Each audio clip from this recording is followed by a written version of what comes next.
Bismillah, alhamdulillah kita ketemu lagi bareng gue Romi. Kalau di video sebelumnya kita lagi rame ngebahas iPhone terbaru, iPhone 16 di Malaysia. Sekarang gue udah nyampe di Indonesia, di Jakarta. Kita masih akan ngebahas, nih hitungannya masih termasuk range-nya handphone flagship lah ya. Tapi kali ini dari Samsung.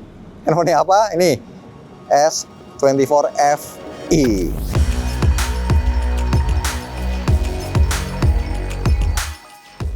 Oke, first impression gue megang handphone ini ya lumayan ya. Ini masih berasa mewahnya karena kan memang FE itu Fan Edition, dia dinobatkan sebagai handphone yang masih masuk ranah flagship tapi dengan harga yang terjangkau ya dibanding S24 series yang sebelumnya udah dirilis duluan. Oke, jadi kalau kita ngelihat bodinya ini lumayan gede. Kita ngomongin warna yang sedang gue pegang ini warnanya grafit. Sebenarnya total ada 5 warna yang dijual secara global, tapi yang masuk ke Indonesia itu cuma ada 3 selain grafit. Itu ada grey dan juga ada blue. Jadi yang 2 lainnya, yellow dan mint, itu sayangnya nggak masuk ke Indonesia. Mungkin nanti ya akan menyusul. Nah, secara body, kalau teman-teman pegang langsung ini berasa sih memang premiumnya. Jadi frame-nya ini dia dari metal. Berasa rigid banget, solid banget. Kemudian backdoornya ini juga sudah pakai kaca dilapis Gorilla Glass Victus. Kemudian layar depannya ini juga sudah berlapis Gorilla Glass Victus Plus.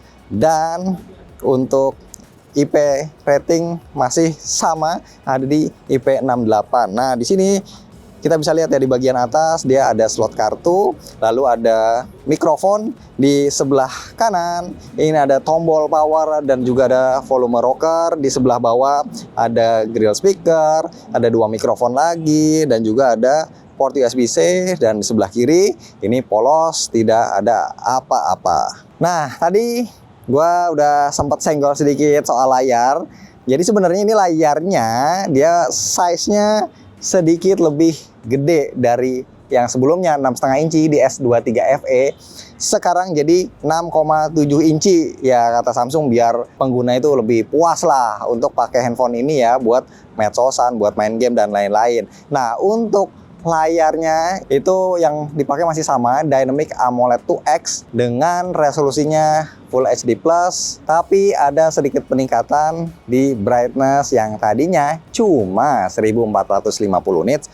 Sekarang nih kondisi kayak terang gini ya, nih siang bolong ya, walaupun ya nggak terlalu panas-panas banget, tapi lumayan lah. Ini masih kelihatan dengan jelas karena peak brightness-nya dia nyampe 1900 nits, mantep banget. Cuma ya tidak ada yang sempurna. Nah, kalau teman-teman lihat di sini untuk bezelnya, kalau kita mau menyamakan dengan membandingkan dengan handphone flagship lain, nah ini bezelnya ya nggak bisa dibilang simetris ya, ya lumayan tipis ya, tipisnya oke aja lah ya. Tapi di bagian bawah, di bagian dagunya ini agak sedikit lebih tebel.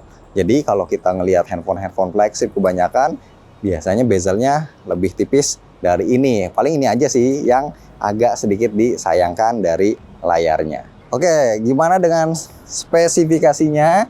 Jadi pastinya ada kenaikan dong dari S23 FE. Jadi untuk chipset yang dipakai sebelumnya Exynos 2200, sekarang dia pakai Exynos 2400E. Tapi secara performa kenaikannya hampir 2 kali lipat overall ya. Jadi kita bisa berasumsi ya ini memang jauh lebih cepat, tapi memang karena ini gue syuting belum launching global, jadi gue belum bisa melakukan benchmark atau ngetes main game dan lain-lain. Kemudian untuk spesifikasi yang lain yaitu kapasitas dari RAM-nya, opsinya hanya ada 1, 8GB, lalu storage ada pilihan 128 atau 256 yang tertingginya. Dan untuk baterai ada kenaikan dari 4500 sebelumnya, sekarang naik jadi 4700 mAh. Selain chipsetnya yang juga naik, dia sebenarnya ukuran coolingnya, vapor chambernya juga sudah diperbesar lagi sekitar 11% ya, menjanjikan performa gaming yang lebih lancar, yang lebih stabil dan juga lebih adem. Terus juga chipsetnya ini dia punya NPU yang tidak kalah bagus dibanding chipset flagship yang lain. Kenapa? Karena Samsung berani ngejejelin fitur yang harusnya ada di flagship Samsung, yaitu Galaxy AI. di sini kalau nggak salah untuk fitur AI-nya itu full squad ya. Maksudnya kayak hampir ada semua di sini masuk. Tadi di presentasinya gue ngeliat ada 12 fitur Galaxy AI, teman-teman bisa lihat sendiri ya. Jadi mulai circle to search, dari translate, sketch to image bahkan ya masuk juga ke sini. Jadi ini bisa dibilang lengkap banget. Jadi tidak ada yang dikurang-kurangin, tidak ada perbedaan dibanding flagship Samsung yang lainnya. Dan untuk OS-nya, nah ini juga salah satu yang menarik, si S24 FE ini dapat berapa kali? 7 tahun ya. 7 kali update versi OS dan juga 7 tahun untuk security patch. Dan yang tidak boleh dilewatkan adalah kamera. Nah, setupnya ini masih triple dan sekilas ya mirip ya seperti yang ada di S23 FE. Jadi main kameranya wide 50 megapiksel, punya 2 kali lossless zoom setara optical zoom. Kemudian untuk ultra wide kita dikasih 12 megapiksel, tapi yang agak-agak disayangkan nih, telenya tidak ada kenaikan di resolusinya. Jadi 3 kali optical zoom dengan resolusi 8 megapiksel. Dan kemudian untuk kamera selfie-nya ini bisa sampai 10 megapiksel ya untuk resolusinya. Sekarang kita akan coba icip-icip kameranya. Nah, interface-nya seperti ini. Jadi pilihan lensanya di mode auto kita bisa pilih 1 kali tentunya, terus ada ultrawide 0,6 kali dan di sini ada telenya di 3 kali optical zoom. Nah, 2 kali zoomnya di sini setara optical ya, lossless. Kemudian maksimumnya bisa sampai 30 kali zoom ya, dan dia ada focus peakingnya di sebelah kanan. Kemudian di mode portrait kita bisa pakai 1 kali, 2 kali atau 3 kali zoom ya. Oke, nice. Kemudian di mode videonya kita bisa merekam sampai dengan wah, ternyata bisa 8K 30 fps ya. Kalau UHD kita bisa merekam sampai 4K 60 fps.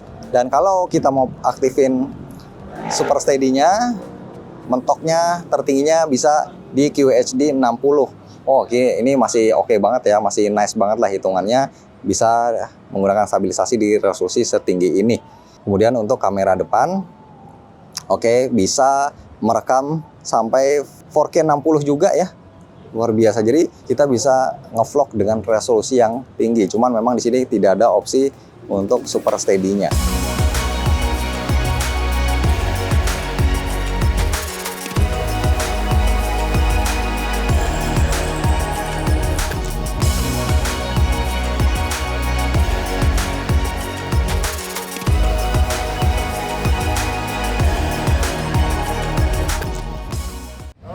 Jadi ini adalah sampel 4K 30 perekaman video dari S24 FE di lensa ultra wide-nya nih. Terus bisa pindah nih ke 1 kali.